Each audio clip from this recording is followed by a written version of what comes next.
marchait. L'humanité ne vit pas d'une idée. Elle éteint chaque soir celle qui l'a guidée. Elle en rallume une autre à l'immortel flambeau. Comme ces morts vêtus de leur parure immonde, les générations emportent de ce monde leurs vêtements dans le tombeau. Là, c'est leur Dieu.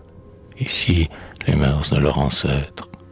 Le glaive des tyrans, l'amulette des prêtres. Vieux lambeaux, vilaillons de culte ou de loi. Et quand après 1000 ans dans leur caveau on fouille, on est surpris de voir la risible dépouille de ce qui fut l'homme autrefois. Robe, toge, turban, tunique, pourpre, bure, sceptre, glaive, faisceau, hache, houlette, armure, symbole vermoulu fonde sous votre main. Tour à tour, au plus fort, au plus fourbe, au plus digne, et vous vous demandez vainement sous quel signe monte ou baisse le genre humain. Sous le vôtre, ô chrétiens, l'homme en qui Dieu travaille change éternellement de forme et de taille. Géant de l'avenir, à grandir destiné, il use en vieillissant ses vieux vêtements, comme les membres élargis font éclater sur l'homme les langes où l'enfant est né. L'humanité n'est pas le bœuf à courte haleine, qui creuse à pas égaux son sillon dans la plaine et revient ruminer sur un sillon pareil. C'est l'aigle rajeuni qui change son plumage et qui monte affronter de nuage en nuage, de plus haut rayon du soleil. Enfants de 6000 ans qu'un peu de bruit étonne, ne vous troublez donc pas d'un mot nouveau qui tonne, d'un empire éboulé, d'un siècle qui s'en va, que vous font les débris qui jonchent la carrière. Regardez en avant et non pas en arrière, le courant roule à Jéhovah. Que dans vos cœurs étroits, vos espérances vagues n'écroulent pas sans cesse avec toutes les vagues. Ces flots vous porteront, hommes de peu de foi. Qu'importe bruit et vent, poussière et décadence, pour vous qu'au-dessus d'eux la haute providence déroule l'éternelle loi. Vos siècles page à page épellent l'évangile.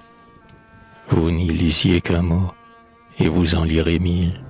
Vos enfants plus hardis y liront plus avant. Ce livre est comme ceux des Sibylles antiques, dont l'augure trouvait les feuillets prophétiques, siècle à siècle arrachés au vent. Dans le foudre et l'éclair, votre verbe aussi vole. Montez à sa lueur, courez à sa parole, attendez sans effroi l'heure lente à venir. Vous, enfants de celui qui, l'annonçant d'avance, du sommet d'une croix vit briller l'espérance sur l'horizon de l'avenir. Cet oracle sanglant chaque jour se révèle, l'esprit, en renversant, élève et renouvelle.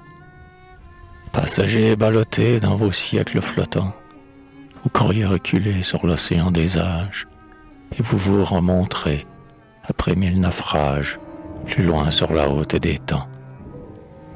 Ainsi, quand le vaisseau qui vogue entre deux mondes a perdu tout rivage et ne voit que les ondes s'élever écroulées comme deux sombres murs, quand le maître a brouillé les nœuds nombreux qu'il file, sur la plaine sans borne il se croit immobile entre deux abîmes obscurs. C'est toujours, se dit-il dans son cœur plein de doute, même onde que je vois, même bruit que j'écoute. Le flot que j'ai franchi revient pour me bercer. Elle est comptée en vain, mon esprit se consume. C'est toujours de la vague et toujours de l'écume. Les jours flottent sans avancer. Et les jours et les flots semblent ainsi renaître, trop pareils pour que l'œil puisse les reconnaître, et le regard trompé s'use en les regardant.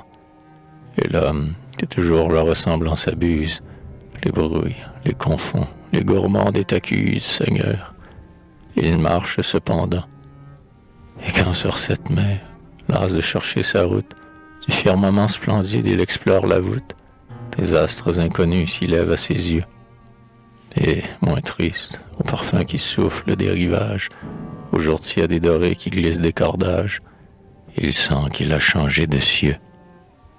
Nous donc, si le sol tremble au vieux toit de nos pères, ensevelissons-nous sous des cendres si chères, tombons enveloppés de ces sacrés linceuls. Mais Mais ne ressemblons pas à ces rois d'Assyrie qui traînaient au tombeau femmes, enfants, patrie, et ne savaient pas mourir seuls, qui jetaient au bûcher avant que d'y descendre, famille, amis, coursiers, trésors réduits en cendres, espoir ou souvenir de leurs jours plus heureux. Et, vivant leur empire, leur dieu à la flamme, aurait voulu qu'aussi l'univers n'eût qu'une âme, pour que tout mourût avec eux.